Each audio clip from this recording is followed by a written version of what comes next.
కొంచెం ఈయనే అల్లరి అవునా? పెద్ద అమ్మ ఇక్కడ ఒకటమ్మా, అల్లరికి హుషారుకి చలాకితనానికి చిలిపితనానికి ఆ తేడా తెలుసుకుని చెప్పమ్మా. అల్లరంటే ఇప్పుడు నా ఇమేజ్ ఏమైపోద్ది, అల్లరంటే అల్లరుడు అని, నేనేమో చాలా రావుడు మంచి బాలుడు అనేలాగా నా ఇమేజ్ ఇది. నేను అలాగే చెప్తుండేవాడిని. నా ఉద్దేశం అదే. నేనేమో అల్లరి నన్ను అంటే చలాకితనం అమ్మ అల్లరు అనుకునేది. లేదండి ఎక్కువ హుషారు కానీ చాలా బాగుండేవాడు అబ్బాయి. ఇంట్లో పనులన్నీ మీకు సాయంగా ఉంటారు. అవునండి, వాడే చేసేవాడు అది. ఇంట్లో ఎవరు ముట్టుకునేవాడు కాదు, మా నాగబాబు అస్సలు ముట్టుకునేవాడు కాదు. అన్నిటికీ నాకు ఆయన సహాయమే పాపం. నాన్న ఆయన ఉద్యోగం వెళ్ళిపోయారు. నేను పాక్కుంటూ అలాగా వెళుతూ వెళ్ళిపోయాను, నాకు తెలియదు. తర్వాత అమ్మ చెప్తుంటే లేదుగా మాత్రం కొన్ని కమ్మర కోలు ఉంది నాది. ఒక అది పెట్టి అది ఏది కూర్చోతా ఏడుస్తున్నాను రోడ్డు మీద. వెళ్ళేసరికి వాళ్ళు 3 years ఎగిరేవి ఇవి ఎవ్రీ డే 2 పూట్ల ఉండాలండి.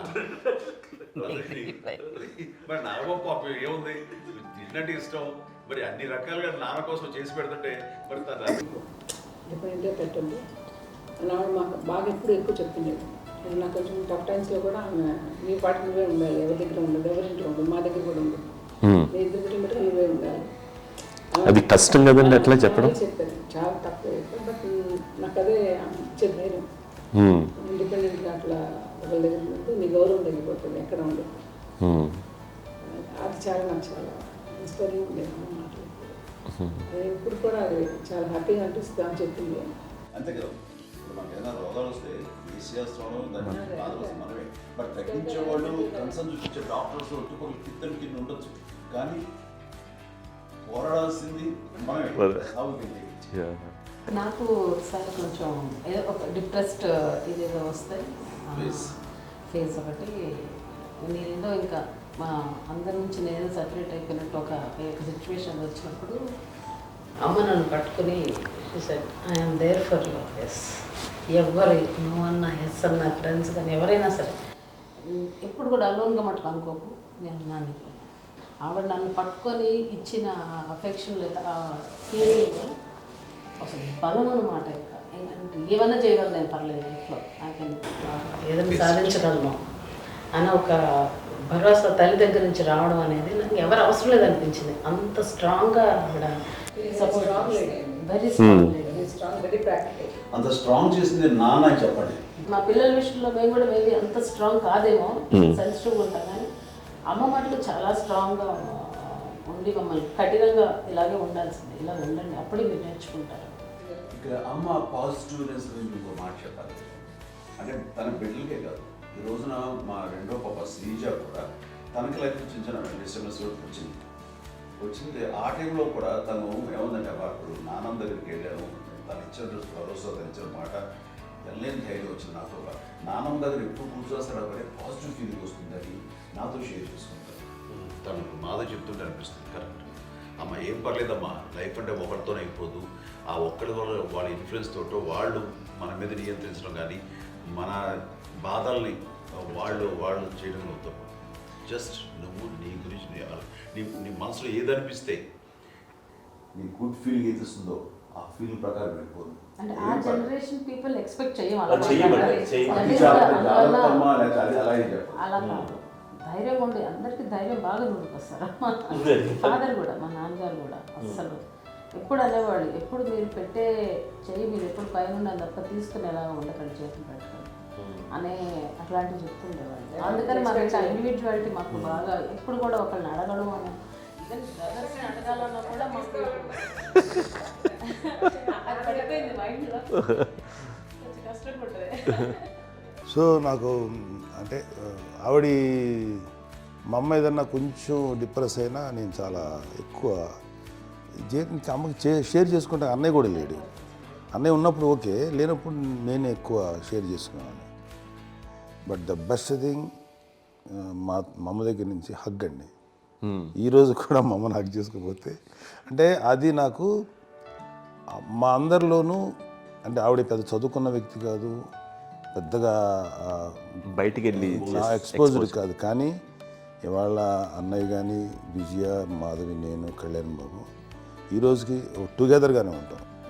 మేబీ మాకు కొన్ని విషయాల్లో నాకు మా మాధవ్కి డిఫరెన్స్ ఆఫ్ ఒపీనియన్స్ ఉండొచ్చు, మా చెల్లికి మా అన్నయ్యకి అట్లా ఉండొచ్చు, ఉంటుందండి ఫ్యామిలీ అన్న తర్వాత. కానీ ద ఇన్విజిబుల్ బాండేజ్ మా అమ్మ ఇచ్చింది. ఆ లవ్ అండ్ ఎఫెక్షన్, హగ్, అవన్నీ ఆవిడ నాన్ వెర్బల్ అడ్వైజ్ ఏంటంటే అందరూ అలా కలిసి ఉండాలనేది ఆవిడ నుంచి మేము నేర్చుకోవాలి. అది ఇట్స్ ఇస్ నాట్ వర్డ్లీ, అది నోటి మాట కాదు, అది వెర్బల్గా కాదు, నాన్ వెర్బల్గా చెప్పినటువంటి ఇది. సో అందుకని అది మాకు గొప్ప, మేమందరం ఇప్పుడు అలా ఉండడానికి కారణం, అంత కలిసి ఉండడానికి కారణం, మెయిన్ కారణం మా అమ్మ అండి. అది సో అందరూ ఉండాలనేది మా అమ్మ అడ్వైస్. ఇప్పుడు కూడా నేను ఎప్పుడైనా ఏదైనా ఫీల్ అయినా, అన్నయ్య ఫీల్ అయినా, ఆవిడని అసలు టెన్షన్ పెట్టవండి మేము. సో అలా అది ఆవిడ నేర్పించింది, అలా కలిసి ఉండటం అనేటువంటి బాండేజ్ని. పెద్దలు రిటైర్ అయిపోయి విశ్రాంతి తీసుకుంటున్నటువంటి పెద్దలందరూ కూడా ఆచరించే విధంగా ఒక విషయాన్ని నేను గమనించాను. ఇప్పుడంటే నా దగ్గర ఉంటుంది కాబట్టి ఉన్నాను. అమ్మ విడిగా ఇంకొక ఇంట్లో ఉండేది, 9 సంవత్సరాలు నాన్నగారు పూర్వమైన దగ్గర నుంచి ఉండేది. 5 సంవత్సరాలు ఒంటరిగా ఉండి నన్ను బిడ్డలందరూ ఎవరు మానవుడు వెళ్ళిపోయారు, నేను ఒంటరి అయిపోయాను అన్న ఫీలింగ్ అమ్మకు ఎప్పుడు ఉండేది కాదు. తర్వాత బిడ్డలు వాళ్ళ టైం బట్టి వచ్చి చూసుకుంటే సరిపోతుంది. అది వారమా, నెలక, 2 నెలక, అసలు ఒకసారి రాలేని పరిస్థితిలో ఉంటుంది. 5-6 నెలల పాటు ఇదే ఊళ్ళో ఉండి పక్క విధుల్లో ఉండి, ఎవరి పనులు వాళ్ళు బిజీగా ఉండి, ఎవరి షూటింగ్ వాళ్ళు బిజీగా ఉండి, ఎవరి ప్రొఫెషన్లో వాళ్ళు బిజీగా ఉండి, ఎవరి ప్రొఫెషన్లో వాళ్ళు బిజీగా ఉండి, తన సంసారం తను బిజీగా ఉంటాను. అనుకోసరి అమ్మ ఏమీ ఫీల్ అయ్యేది కదా, ఏంటమ్మా రావట్లేదు, అసలు పట్టించుకోవట్లేదు ఏంటి అంటే, అంతేలేమ్మా అని ఇలాంటి నిరసన మాటలు కానీ, ఈసరింపు మాటలు కానీ, లేకపోతే న్యూనతాభావం కానీ ఇలాంటివి ఎప్పుడు అమ్మకు లేవండి. వచ్చారు అబ్బాయి ఏం చేసి పెట్టడా చెప్పండి అంటూ చాలా పాజిటివ్గా ఉండి, ఇప్పటికీ కూడా తను సపరేట్ ఇచ్చిండు మా ఇంట్లో, మిగతా అందరూ వేరే ఇచ్చింది. ఎందుకంటే అమ్మకి మోస్ట్ స్ట్రెస్ బస్టర్ వచ్చేసినా, లేకపోతే రిలీఫ్ ఏంటంటే తన కిచెన్లో కూర్చొని వండి అందరికి పెట్టాం. ఇప్పటికీ కళ్యాణ్ బాబు అక్కడక్కడ తిరిగేసి, ఎక్కడో చేసి, నిరసన చేసి, అన్ని రకాలుగా చేసి వస్తే అమ్మకి చాలా జాలి. ఆడేదో ఇంక మేము గుడ్లా కష్టపడుతున్నాం, కానీ ఆడి ఎంతలో వెళ్ళేదో మీ టీవీలో వాటిలో అది ఎక్కువగా చూపించేసరికి వాడే కష్టపడతారు, మేము కష్టపడలేదు ఫీల్ అమ్మకి. అందులో వాడు రాగానే ఎలా వచ్చావా అని అమ్మ ఎక్కడ కళ్యాణ్ బాబు అంటే ముందు అమ్మను కానీ ఎక్కడ కళ్యాణ్ బాబు తను ఎక్కడ ఉంటాడో ఏమో ఉంటుంది తెలుసు. అది తెలిసిన తర్వాత ఎక్కడ తను వాడికి ఇష్టమైన బిర్యానీ అవి చేసి చక్కగా పంపించి అన్నీ చేస్తుంది. అట్లాగా బిడ్డలకి పెట్టడమే తప్ప బిడ్డల నుంచి ఈ వయసులో ఎక్స్పెక్ట్ చేయడం లేకపోగా కొంచెం పట్టించుకోవట్లేదు అనే ఒక న్యూనత భావనలోకి వెళ్ళిపోయి సైకలాజికల్ డిప్రెస్ అయ్యే మదర్ మాత్రం కాదు. ఆ రకంగా మాకందరికీ భరోసా. మేము కూడా పెద్ద అయినా బిడ్డలు వాళ్ళ ప్రవృత్తి, ఉద్యోగరీత్యాల వాళ్ళ వృత్తిరీత్యా వాళ్ళు దూరం అయిపోయి మనల్ని చాలా కమ్యూనికేషన్ గ్యాప్ వచ్చినా సరే బిడ్డలు నాకు దూరం అయిపోయి పట్టించుకోవట్లేదు. ఇలాగే చూసావా వెళ్ళి ఎంత ఇదిగా ఉదయ్యేవాళ్ళు గురించి ఇప్పుడు ఏమైపోయాను అని ఇంత కించెం బాధపడలేదు వాళ్ళకి అంటూ నెగిటివ్ సైడ్ ఆలోచించే విధానం లేనే లేదు. అది మా అందరికి ఎంత కంఫర్టబుల్ అంటే అంత అయితే కాదు. ఎందుకోకపోతే మాధవ చూసుకుని మాధవ లేకపోతే నాగబాబు వెళ్తుంటాడు కడియడం వల్ల మా విజయం చూసుకుంటున్నది సరే తీసుకోవట్లేదు మేము అర్థం చేసుకోగలము, కానీ వాళ్ళు వస్తే బాగుంటుంది కదా అనేది ఉంటుంది. లేకపోతే ఫీల్ అవుతారు, అలాంటి ఫీలింగ్ ఏం లేదు. పైగా బిడ్డలు వస్తే వాళ్ళకి ఏం చేసి పెట్టాలా అనే ఆలోచన ఉంటుంది. అది వెరీ హెల్తీ. చాలా మంది ఆచరించాల్సిన ఒక విషయం చెప్పాలంటే, ఓపికకి గృహిణిగా తన బాధ్యతలు నిర్వర్తించడానికి అండ్ అన్ని రకాలుగా టేకింగ్ కేర్, దీనికి ఒక మంచి ఉదాహరణ నేను చెప్పగలను. అది తలుచుకున్నప్పుడు నాకు చాలా ఉద్యోగంగా ఉంటుంది, నాకు చాలా ఖండితలు వచ్చేస్తుంది. అమ్మకి మేము 5 బిడ్డలు అండ్ పురిట్లోనూ 1 year పెరుగో 2.5 years పెరుగో 3 బిడ్డలు. తెల్లారికి కాన్షియస్ పోయింది, ఏం చేయాలో తెలియదు. అమ్మ వయసు చిన్నదే. 2 తీసుకుని ఆ బిడ్డల్ని నేను ఒళ్ళో పెట్టుకుని శవాన్ని, డెడ్ బాడీని రిక్షాలో ఇంటికి వెళ్ళాలి. ఇప్పటికీ నాకు గుర్తు ఆ విజువల్స్. నేను ఎక్కడికి ఒకసారి హాస్పిటల్ ఈ మధ్యకాలంలో సరే అమ్మ మోకాల ఆపరేషన్ జరిగింది. అమ్మను కొంత బాధపడుతున్నావు, అసలు ఈ రోజున వచ్చిన మెడికల్ అడ్వాన్స్మెంట్లో నీకు అసలు ఏ బాధ తెలియకుండా మోకాల ఆపరేషన్ రీప్లేస్ చేస్తారు అని వీళ్ళందరూ చెప్పాలి భయపడతాను. ఎందుకంటే ఫస్ట్ ఎలా నాకు సపరేట్ అవుతాను, ఎలా చెప్పాలి తెలియదు. ఒక్క వీళ్ళంతా కలిపి నీ మాట వింటుంది, మాట మీద నువ్వు చెప్తే వింటుంది. సరే చెప్పాను. అంతే ఏదో నాలుగు ముందు ఊరితే ఎలా ఉన్నారా సరే ఇష్టం రా. లేదులే మా ఊరికి పర్లేదు అన్న. మళ్ళీ ఇంటికి వచ్చాక మళ్ళీ ఇంకొక తెప్పించి ఇంకో మిషన్ తెప్పించి మళ్ళీ టెస్ట్ చేయించి అందరూ బాగుంది ఏమి లేదు అన్న తర్వాత అప్పుడు పుస్తకంతో పడ్డాడు. ఏదో ఉంది మామూలు టెస్ట్ చేయించాలని చెప్పి ఏదైనా చిన్న పని చెప్తే అది కూడా నువ్వే చేయనివ్వండి. ఆ కోపం వచ్చేది, కోపం వచ్చి ఒకడు కొట్టేవాడు, కొడితే కోపం వచ్చేది తప్ప నేను వెళ్ళేవాడిని కాదు.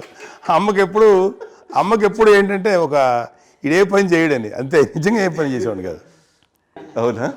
అంత కష్టపడ్డా గుడ్లా కష్టపడ్డా లేదు లేదు వాడంటే మాత్రం మహాప్రేమ. నేను చూస్తున్నాను దగ్గర ముందు పెట్టినావు ఆర్టిస్ట్ కాబట్టి వ్యక్తీకరించిన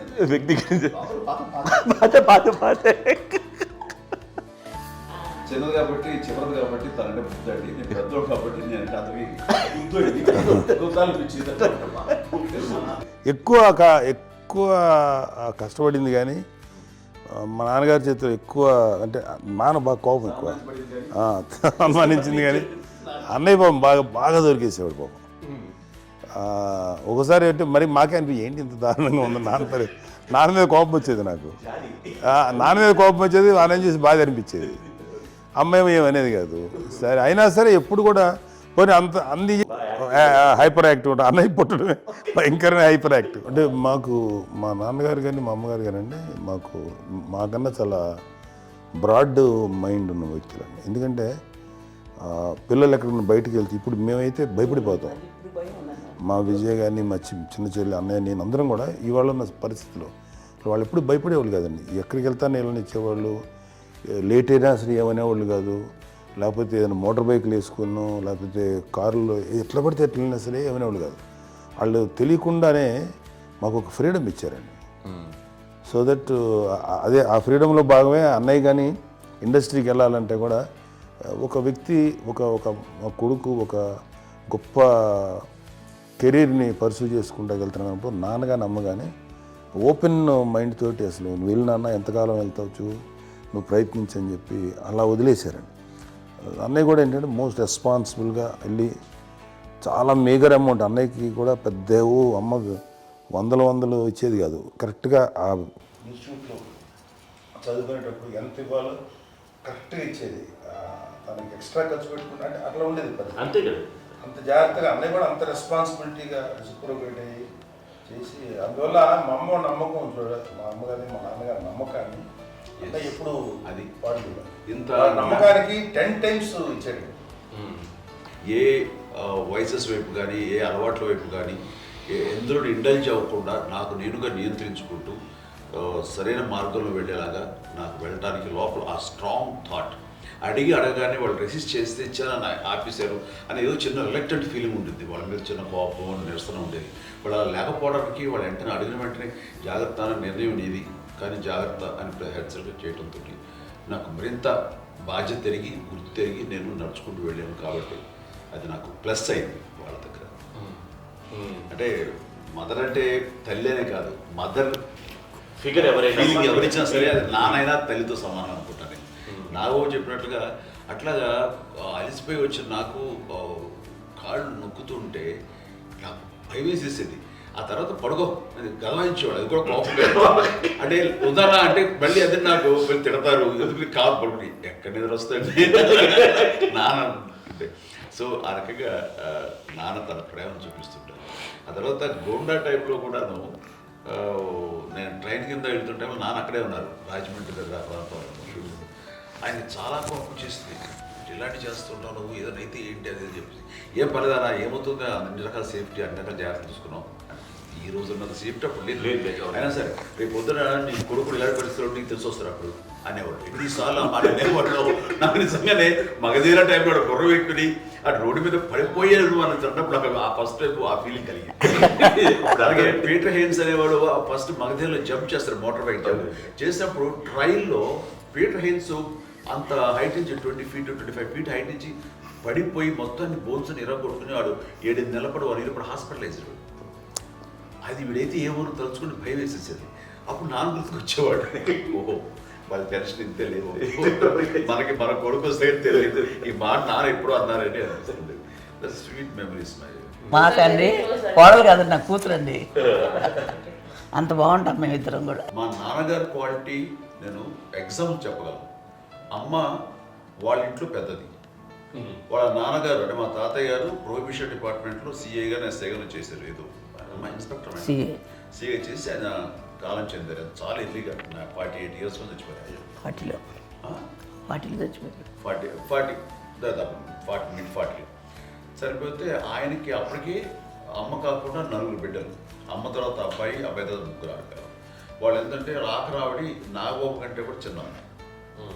అది ఆ వయసు అంత చిన్నవాడు. అమ్మ మా పిన్నమ్మలు నాకంటే చిన్నవాడు. అలాంటి పిన్నమ్మల్ని ఆయన వీళ్ళ నాగ చనిపోయిన తర్వాత తన ఫ్యామిలీ అంతగా నాన్న పెంచారు. నాన్న కూడా అరాపురా శాలరీ మీద బతికేదే తప్ప కూడా కాదు. సో తనకు మిగిలిన దాంట్లో మళ్ళీ ఆ ఫ్యామిలీని చూసుకోవడం, మా అమ్మమ్మని చూసుకోవడం, వాళ్ళ మంచి చెడు చూసుకోవడం. వాళ్ళకు ఇల్లు మాత్రం ఉంది మొగల్తూరులో. ఆ ఇంట్లో వాళ్ళు అద్దెకు వస్తే ఆ కొంచెం డబ్బు నానిచ్చే డబ్బు, అక్కడ పొలం కొనిచ్చారు. ఆ పొలం మీద ఇచ్చే డబ్బుతోటి అంతా బాగా చూసుకోవాలి తన ఫ్యామిలీ లాగా. కాబట్టి నాన్న ఫస్ట్ సూత్రధారి. అమ్మ కూడా ఫ్యామిలీ బాండింగ్ టుగెదర్నెస్ అనేది స్ట్రాంగ్గా ఉండటానికి నాన్న ఏర్పాటు చేసినటువంటి బీజం. అది అమ్మ కంటిన్యూ చేస్తుంది. మేము ఇవన్నీ చూసి మేము నేర్చుకుని మేము టుగెదర్ అట్లా ఉంటాం. అందునే we are very rich in terms of emotional bonding. ఇప్పటికే ఏ కష్టం వచ్చినా, ఎవరికి ఏది ఇబ్బంది వచ్చినా సరే మొత్తం అందరం గురిపోతాం. ఏ లెవెల్గా వెళ్ళిపోయి మోర్ సపోర్ట్ చేస్తాం. అండ్ వీ డోంట్ ఎక్స్పెక్ట్ ఇంకా అంతమంది ఏముంటుంది ఒకరినొకరు భరోసా. అది మా ఫ్యామిలీ మేము వెరీ స్ట్రాంగ్ అని చెప్పాలి. పెద్దవాడు కాబట్టి అవకాశం నాకు వచ్చింది కాబట్టి అమ్మ ఇది ఎప్పుడు ఎవరు కొన్ని విషయాలు నాగబాబు సపోర్ట్గా ఉంటాడు. నాగబాబు ఉండి వాడు ఉంటాడు భరోసా. అలాగే ఆడపిల్లలు ఎందుకంటే ఎగ్జాక్ట్లీ మేము కూడా గమనించలేని సున్నితమైనటువంటి ఇష్యూస్ లైక్ హెల్త్ విషయం కానీ, అమ్మ మూడు కానీ, అన్నయ్య ఎంత క్యాజువల్ ఎంత బిజీగా ఉన్నా ఒక అమ్మాయి ఉంటుంది. అలాగే చాలా చిన్న చిన్న విషయాలు కూడా చాలా మెడికల్ ఇంట్రెస్ట్. అందుకని మాకు అన్నయ్య ఉన్నాడు, అన్నయ్య దగ్గర ఉన్న అమ్మ అంటే ఇంకా ఎక్కువ రిలాక్స్ అయ్యాను. అన్న దగ్గరికి వచ్చాక మేము అందరం చాలా కంఫర్ట్ అయిపోయాం. ఎప్పుడు ఎవరు కొన్ని విషయాలు నాగబాబు సపోర్ట్గా ఉంటాడు. నాగబాబు ఉండి వాడు ఉంటాడు భరోసా. అలాగే ఆడపిల్లలు ఇట్లా ఒకళ్ళొకరు కాంప్లిమెంటింగ్ టు ఈచ్ అదర్ అండి. అవి ఒక్కరు కాదండి. అది వాళ్ళు నా మీద చూపించే ప్రేమగా నేను చెప్పగలను. కానీ బట్ దీని అందరూ సూత్రధారి నాన్న తర్వాత అది అమ్మ మెయింటైన్ చేస్తుంది. ఇప్పుడు అమ్మ నా ఇంట్లో ఉంది అంటే మనవాళ్ళు వస్తారు, మనవాళ్ళు వస్తారు, ఆడబిడ్డలు వస్తారు, వీళ్ళబిడ్డలు వస్తారు. ఇల్లు ఎప్పుడు అమ్మ. అది మేమందరం ఆచరిస్తుంటాం పండగలకి, పబ్బాలకి. అది నిన్న మొన్న నాగబాబు వచ్చి చాలాసేపు కూర్చున్నాడు. నేను ఇంట్లో లేకపోయినా వచ్చి నాగబాబు కూర్చొని టైం స్పెండ్ చేసి వెళ్ళిపోతుంటాడు. అలాగే చెల్లెలు ఇద్దరు ఆల్మోస్ట్ ఎవ్రీడే మాత వస్తుంటుంది, తను కూడా వస్తుంది. నిన్న సాయంత్రం కూడా వచ్చి ఉంటుంది. అమ్మా మధ్యాహ్నం వచ్చి కదా వచ్చి ఇక్కడే భోజనం చేసుకొని అలా ఉంటుందండి. పిల్లలు తల్లి కలిసి అక్క చెల్లెలు తమ్ముడు అందరూ కలిసిమెలిసి ఉంటుంది. అన్యోన్యం సంసారం నిలబడుతుంది. లేకపోతే ఏముందండి వెళ్ళిపోతారు. విడిపోతే ఎక్కడ పడవాలి అని తేడా. ప్రేమలు ఇప్పుడు లేవండి, తగ్గిపోయాయి. మెకానికల్ చాలా మటుకు ఏదో ఇంకా వాళ్ళ పనులు చేసుకోవడం ఏదో జరిగిపోతూ ఉంది అనుకోండి. అంత ప్రేమలు ఎక్కడ లేవండి ఇప్పుడు ఈరోజు. మా నాన్నగారు అన్నయ్య గారు వాళ్ళ బిడ్డలు కూడా ఇక్కడే ఉన్నారు. వాళ్ళు కూడా అమ్మే, వాళ్ళ ఆడపిల్లలు కూడా అమ్మే. చూడండి నాన్న ఎట్లయితే తన చెల్లెలు చూసుకున్నారో అట్లే నాన్న తరపు అమ్మగారి పిల్లలు వాళ్ళు చనిపోయారు చెల్లి గారు. వాళ్ళ బిడ్డలకి పెళ్లిళ్ళు, పేరెంటాలు అన్నీ చేసింది అమ్మాయి. అమ్మ అలా చేసింది కాబట్టి అది మాకు మార్గదర్శకం ఉంది. ఇప్పటికీ వాళ్ళు కొంచెం ఒక మాదిరి పరిస్థితి ఉంటే వాళ్ళకి ఇల్లు కూడా పెట్టడం కానీ వాళ్ళకి తగిన సహాయం కనుక ఎవ్రీ మంత్ మా పెదనాన్నగారి అమ్మాయి ఆడు అప్పుడు 70 వాళ్ళకి ఎవ్రీ మంత్ మా ఇంటి నుంచి మొత్తం వెళ్ళిపోతాం. 10,000-15,000 ఎన్నో సంవత్సరాలు వెళ్ళిపోతాను. బ్యాంక్ పేరు వచ్చేది ఫస్ట్. అదంతా కూడా మా పెద్దలు వచ్చింది. వాళ్ళు కూడా వచ్చి అమ్మని అంతా ప్రేమలో చూస్తారు, ఇష్టంగా చూస్తారు.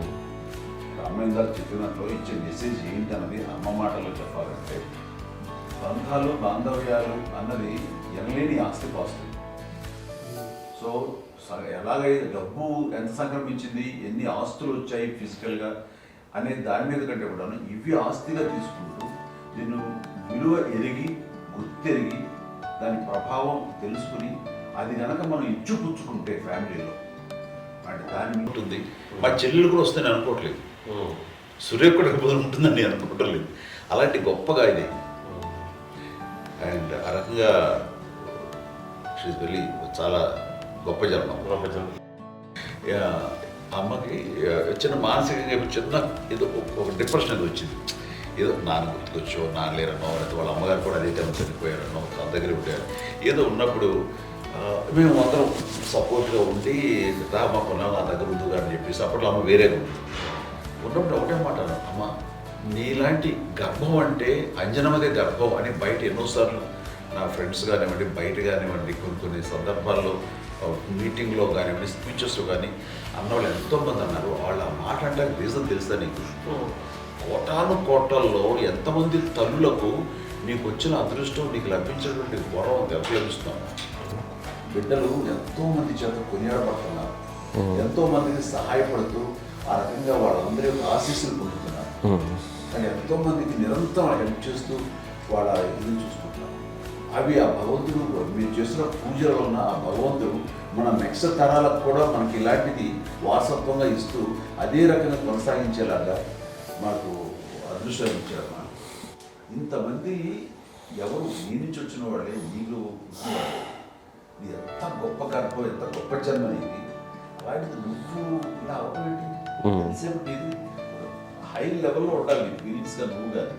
అంతే నువ్వు ఇలాగా కుంగిపోవడం ఏంటమ్మా చెప్పినప్పుడు నిజమే కదా. ఇది నీది కాదు, నాది కాదు, నువ్వు నమ్ముకున్న భగవంతుడు నీకు ఇచ్చింది అనుకుంటావు కదా. నువ్వు ఆ భగవంతుడి కృతజ్ఞత తీర్చుకోలేక ప్రతిరోజు ఆయన ధ్యానించు, ఆయన పూజలో ఉండు, నీకు ఆయనే ధైర్యం ఇస్తాడు. అంతేగా నువ్వు నెగిటివ్ సైడ్ ఆలోచించకమ్మా. మా అందరికీ పాజిటివ్నెస్ ప్రివైల్ చేసిన దానివి, ఇచ్చిన దానివి, అందించిన దానివి.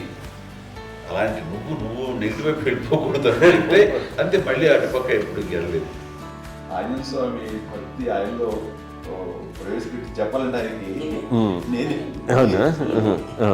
నేను నమ్మిన దేవుడు ఇంట్లో నేనే ఇంట్రడ్యూస్ చేశాను ఫస్ట్. నానంత ప్రగాఢంగా నమ్మి ఆయన దానివల్ల లబ్ధి పొందారు. ఆయన అందులో మమ్మల్ని మించిపోయే స్టేజ్కి వెళ్ళిపోయారు. ఆయనతోటి ఆంజనేయ స్వామితో ఇంటరాక్ట్ అవుతూ అట్లా ఆయన నమ్ముకుంటుంది. ఆయన నానంటారు అంతా నా గురువు, నా పెద్ద కొడుకు పెద్దోడే.